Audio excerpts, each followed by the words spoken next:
บ่เคยจอยลุ่มลาปันโกหาอ่อนขายิ่งในเมืองนอ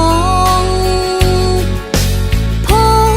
สู่เลเฮาไล่พาดกันอยู่ห่างไกลก็ตีใน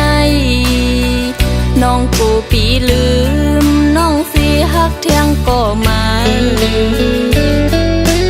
น้องจังห้องความสิภาคถึงน้องหมู่น้องคือคำจอยลุ่มลาปัน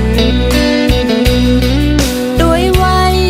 อย่าปันมันฮักเที่ยงพัน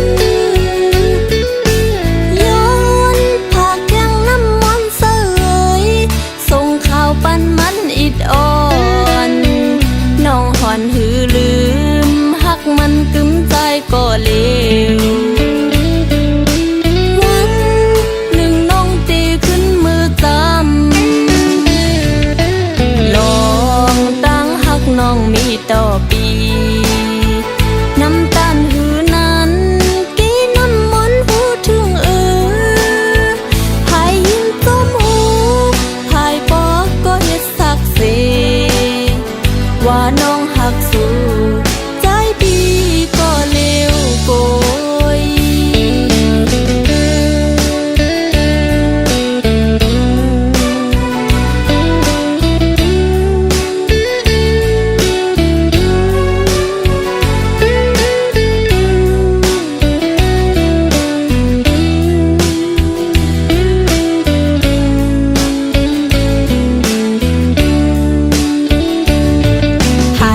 พายบ่เคยจอยลุ่มลาปัน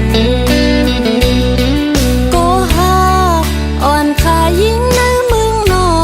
งพงสู่เลเฮาไล่พาดกันอยู่ห่างไกลก็ตีในน้องกูปีลืมน้องสิฮักเที่ยงก็มา